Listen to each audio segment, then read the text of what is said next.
So the culture of Mexico City is defined by the environment.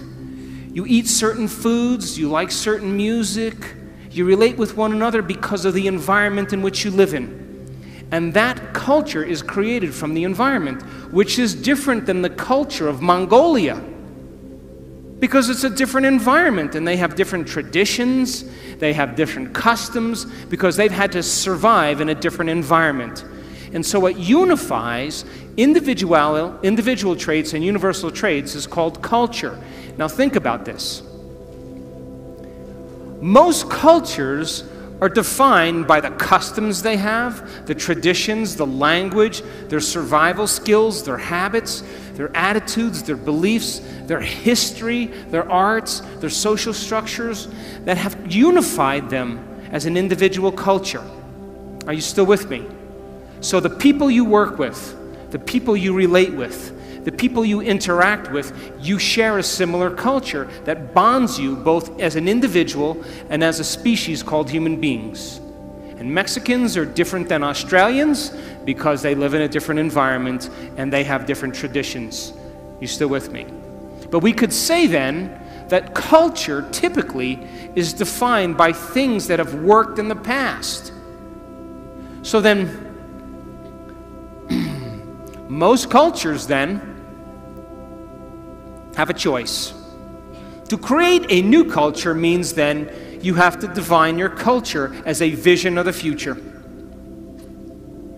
But most people, their cultures are based on the past-present reality. What does that mean? We are in a changing world, and the world is changing faster than most people can keep up.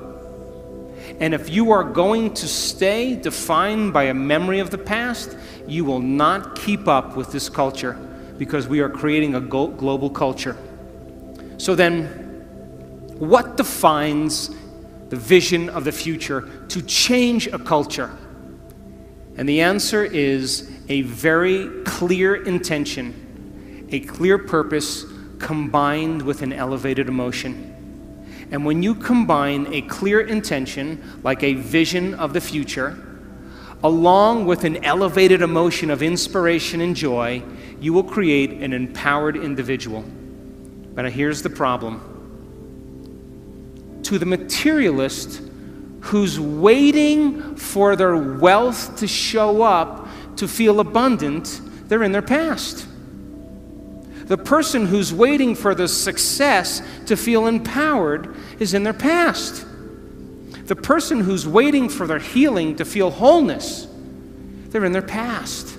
The person who's waiting for their riches to come to feel gratitude, they're in their past. They're materialists.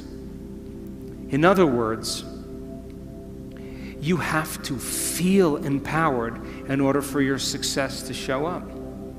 You have to feel abundant for your wealth to find you. You have to be in gratitude for you to create the life that you want. And by you teaching your body emotionally what that future could feel like ahead of the actual experience is changing your biology. Because most people wait for something outside of them to change how they feel inside of them.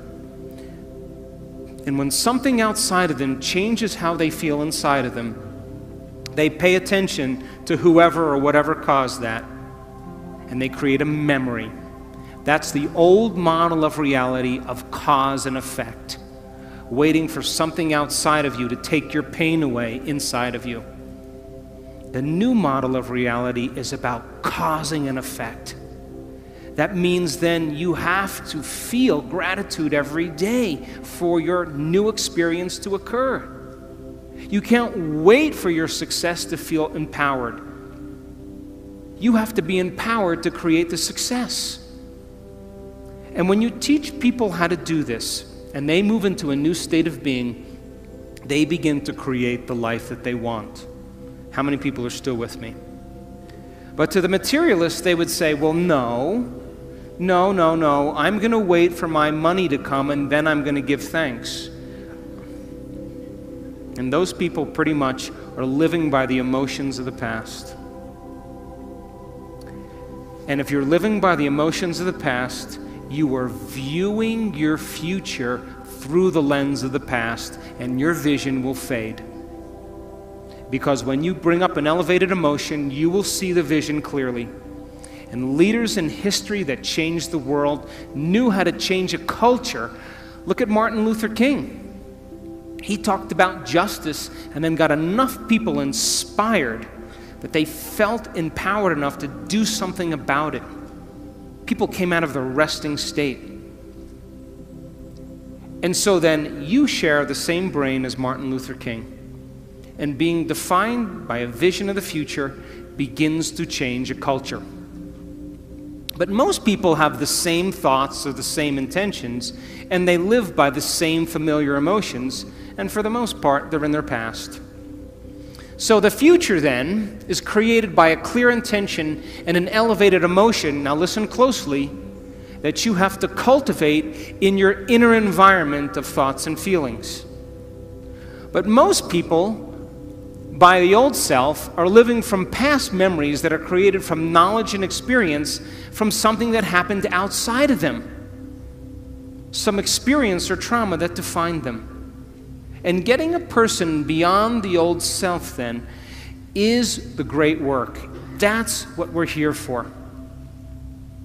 So, we've studied motivation, and I can tell you without a doubt that the highest form of motivation in any culture, in any group of people, is what's called purpose motivation, duty motivation, or mission motivation. You know what that is? To have a vision to change a culture that's bigger than you, to instill change in the world. Look at Elon Musk. How many people know who he is? Elon Musk, he created Tesla Motors. You know him? You know who he is? He created an electric car that can go from 0 to 60 in less than 5 seconds. And before him, electric cars were like golf carts that crawled along the road. And he said, I'm going to do this. I don't know how I'm going to do it, but I have a vision. And I'm going to get the best engineers in the world.